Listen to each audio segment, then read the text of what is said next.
It's the Linemakers on Sporting News.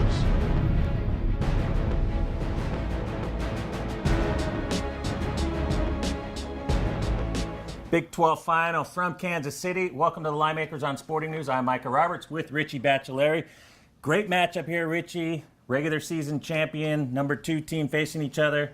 What do you think? Oh, it's a great matchup is right, and Kansas has beaten this team twice this year. I don't think they could do it a third time.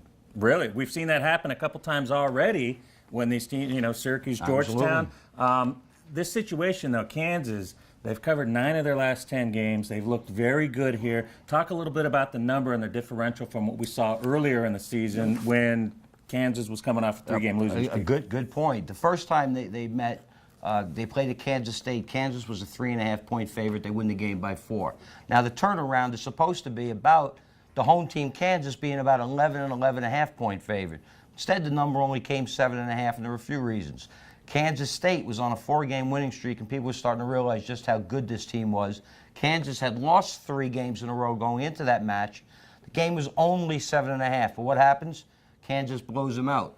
Now we've got the matchup tomorrow, the final. Game's going to be about 4.5. Kansas a 4.5-point favorite. And I know, talking to Ricky, he's all over the dog. He likes the dog and getting 4.5, and you might even be able to get 5 just because of the fact that bettors in Las Vegas have been cashing regularly with Kansas. They've been a popular team, more so than K-State down the stretch, even though K-State's won 7 of their last 8. Quality losses by Kansas State. Kansas twice, Oklahoma State, Iowa State, Michigan, Gonzaga. Teams played mostly good games all year long. I expect them to do the same tomorrow. And you know what? I'm with Ricky. There you go. Take the points with K-State. Also, Sunday, we're going to have a little fun. We're going to do point spreads on all the games before the Las Vegas sports books put them out. We should have them up about an hour, 2 hours before the rest of the books around the city. Get a fun idea of what the spreads might be and maybe give you a head start on what a good line is. Absolutely. I look forward to making it for you guys.